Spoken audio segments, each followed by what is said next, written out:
नमस्कार, मैं नीलम चौधरी। आज हम बात करेंगे गृह मंत्री अमित शाह के उस बयान की जिसने दिल्ली के पूर्व गृह मंत्री अरविंद केजरीवाल और कांग्रेस दोनों पर एक साथ निशाना साधा है।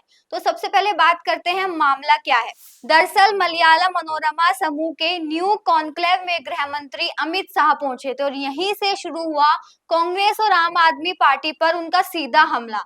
शाह ने कांग्रेस के उपराष्ट्रपति पद के उम्मीदवार जस्टिस बी सुदर्शन रेड्डी पर आरोप लगाया है कि उन्होंने 2011 में सुप्रीम कोर्ट का वो फैसला सुनाया जिससे नक्सलवाद को मदद मिली। अमित शाह का दावा था कि अगर रेड्डी का वो फैसला न आता तो देश से 2025 तक नक्सलवाद खत्म हो चुका होता। इसी मंच से उन्होंने अरविंद केजरीवाल पर भी तंज कसा और कहा, क्या जनता चाहती है कि प्रधानमंत्री या मुख्यमंत्री जेल से सरकार चलाए? ये सवाल सीधे सीधे दिल्ली के पूर्व सीएम केजरीवाल पर निशाना था, जो भ्रष्टाचार के आरोप में जेल जाने के बाद भी इस्तीफा देने को तैयार नहीं थे।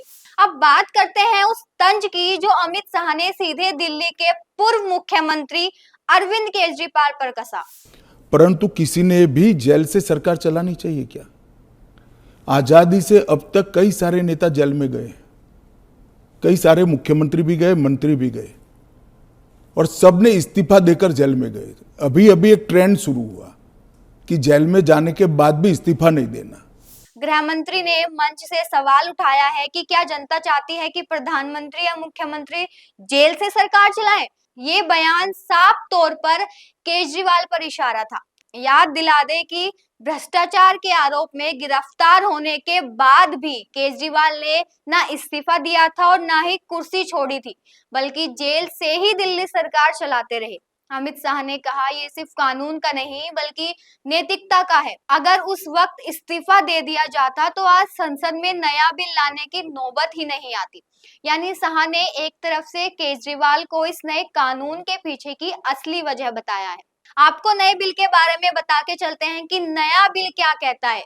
लोकसभा में एक बिल पेश किया गया है जिसके मुताबिक अगर प्रधानमंत्री, मुख्यमंत्री या कोई मंत्री गंभीर आपराधिक मामले में 30 दिन से ज्यादा जेल में रहता है तो उसकी कुर्सी अपने आप चली जाएगी। यानी अब जेल से सरकार चलाना नामुमकिन होगा। अमित शाह ने राहुल गांधी पर भी निशाना साधा है। उन्होंने याद दिलाया कि 2023 में कांग्रेस की यूपीए सरकार ने एक अध्यादेश लाया था जिससे दोषी नेताओं को बचाने की कोशिश हो रही थी, लेकिन राहुल गांधी ने प्रेस कॉन्फ्रेंस में वही अध्यादेश फाड़ दिया था।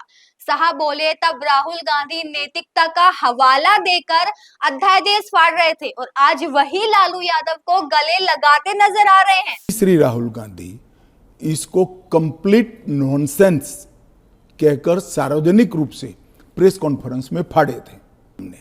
आज वही राहुल गांधी बिहार में सरकार बनाने के लिए सजा हो गई, वो लालू प्रसाद जी को गले मिल रहे हैं।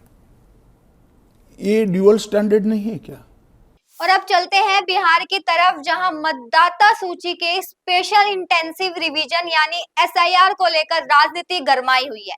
कांग्रेस लगातार इस प्रक्रिया पर सवाल उठा रही है, लेकिन गृह मंत्री अमित शाह ने इस पर भी साफ साफ जवाब दिया है। शाह ने कहा कि बिहार की वोटर लिस्ट में 22 लाख ऐसे नाम मिले हैं जो मर चुके हैं। अब बताइए, क्या इन्हें हटाया नहीं जाना चाहिए? उन्होंने आगे तंज कसा कि कांग्रेस केवल बेवजह विवाद खड़ा कर रही है, जबकि बाकी राज्यों में भी यही प्रक्रिया चल रही है।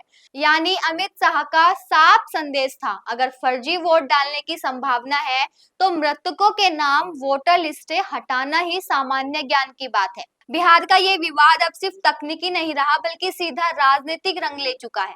तो कुल मिलाकर अमित शाह ने एक ही मंच से 3 बड़े निशाने साधे हैं।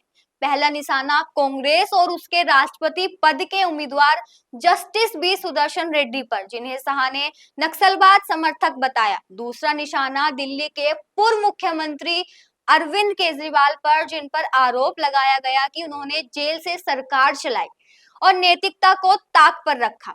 और तीसरा निशाना राहुल गांधी पर, जिन्हें अमित शाह ने दोहरा चेहरा दिखाने वाला नेता करार दिया, जो कभी अध्यादेश फाड़ते हैं और आज उसी राजनीति को गले लगाते नजर आ रहे हैं।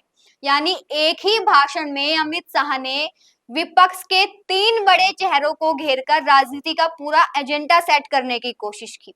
अब सबसे बड़ा सवाल आपके लिए, क्या वाकई जेल से सरकार चलाने वालों को रोकने के लिए नया कानून जरूरी है, या सिर्फ ये सब राजनीतिक चाल है? 3 वार और विपक्ष की 3 बड़ी मुश्किलें, लेकिन राजनीति का खेल यहीं खत्म नहीं होता। आगे कौन पलटवार करेगा और कौन बचाव में जाएगा, ये देखना वाकई दिलचस्प होगा। बने रहिए हमारे साथ नेक्स्ट जेन पॉडकास्ट पर।